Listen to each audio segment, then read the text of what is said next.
दोस्तों, पूरा साल खत्म हो गया और नया साल आ भी गया, बस समझ में नहीं आ रहा पैसा कहाँ खर्च हुआ, कितना बढ़ा कितना घटा। चलो इस वीडियो में मैं कवर करता हूँ कि कैसे हम कुछ पर्सनल फाइनेंस के रूल्स की वजह से अपने पैसा ग्रो कर सकते हैं और इफेक्टिवली मैनेज कर सकते हैं। मेरा नाम Akshat Garg, a chartered financial holder, and in this video I cover everything you need to know about money. So let's be tuned. Rule number 1, pay yourself first. दोस्तों, जब भी हमारे पास कोई सैलरी या इनकम आती है, हम बाकी सब चीज़ों में खर्च करते हैं और महीने के एंड में बीच में लगता है पैसा कहाँ गया। सबसे पहले ये आदत डालो कि जैसे आपकी सैलरी आए, इनकम आए, मान लो 50,000 आपकी सैलरी है, तो जैसे आपकी सैलरी आए आते ही उसको इन्वेस्टमेंट कर दो, ताकि आपके पास महीने के एंड तक कुछ सेविंग्स या इन्वेस्टमेंट रहे जिसको आप यूज़ कर सकते हो। एंड अकॉर्डिंगली धीरे धीरे आप एक वेल्थ क्रिएट कर सकते हो इस हैबिट से। Rule number 2, budgeting.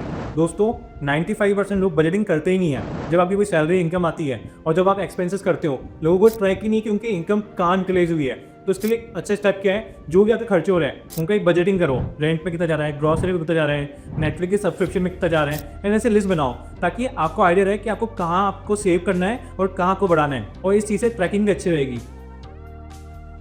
Number 3, emergency fund. दोस्तों, लाइफ में कभी भी कुछ हो सकता है। हो सकता है कोई मेडिकल इमरजेंसी आ जाए, हो सकता है आपको अपनी जॉब से निकाल जाए, हो सकता है आपका बिजनेस फेल हो जाए। इस सिचुएशन को टैकल करने की सबसे अच्छा रूल है इमरजेंसी फंड भी करना। आपको हमेशा अपने एक्सपेंसेस का 3 to 6 मंथ का एक इमरजेंसी फंड बिल्डअप करना चाहिए इन अ लिक्विड फंड, ताकि लाइफ में कोई भी अनप्रेडिक्टेबल सिचुएशन हो, you can tackle it very easily.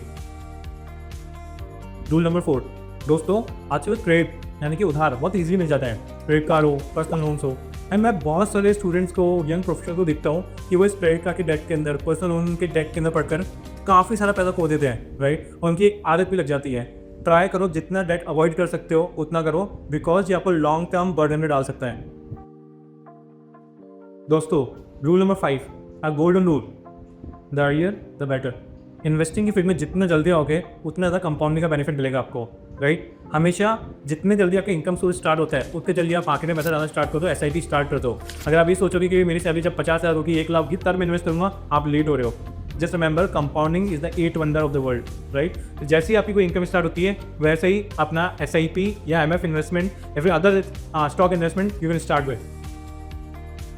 दोस्तों, वॉरेन बफेट का नाम सुना है? उसने एक बहुत अच्छा कोट बोला था, don't put all your eggs in a single basket.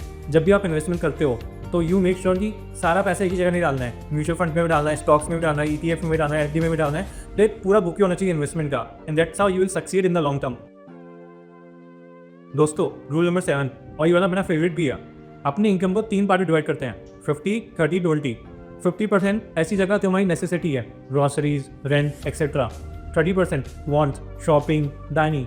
But 20% at least in your savings, in your investments, क्योंकि वही दोस्तों आपको लॉन्ग टर्म में काम आएगी। रूल नंबर 8, 21 दिन में पैसा डबल। नहीं दोस्तों, ऐसा कुछ नहीं होता है। बट मैं आपको आज एक बहुत ही जेन्युइन रूल बताता हूँ जिसमें आप लिटरली जान सकते हैं कि कितने सालों में आपका पैसा डबल हो सकता है। इसको बोलते हैं रूल ऑफ 72। फॉर एग्जाम्पल, आप किसी गवर्नमेंट स्कीम में इन्वेस्ट कर रहे हैं और वहाँ पे लेट से आपको 8% मिल रहा है, तो अगर आप 72 को 8% से डिवाइड करें तो आपको पता पड़ेगा 9 ईयर्स में आपका पैसा डबल हो सकता है।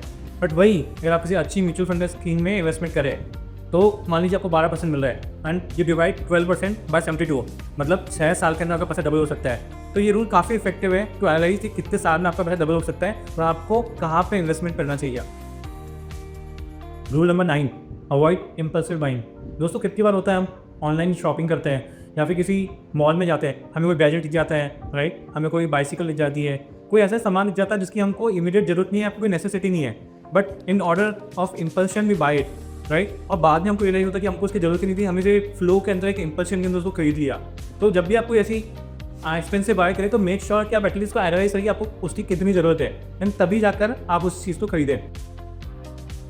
दोस्तों, 10वां और फाइनल रूल, पढ़ते रहो, सीखते रहो। जितना पढ़ोगे मार्केट्स के बारे में, जितना पढ़ोगे कैसे कैसे मार्केट्स वर्क करते हैं, कैसे म्यूचुअल फंड्स वर्क करते हैं, और स्टॉक्स कैसे वर्क कर रहा है, कैसे उसकी प्राइस गिरी, कैसे बढ़ी, उतना आपको नॉलेज बढ़ेगा। और वही नॉलेज यूज़ करके आप शेयर मार्केट में, म्यूचुअल फंड्स में और पैसा डालो and you will get really good returns. ये देखो सिंपल पर्सनल फाइनेंस टिप जो कि आप अपने डेली लाइफ में इंप्लीमेंट कर सकते हो।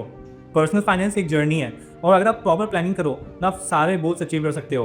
और अगर आपको ये वीडियो पसंद आया तो लाइक करो, शेयर करो अपने दोस्तों के साथ, and follow choice for more such content.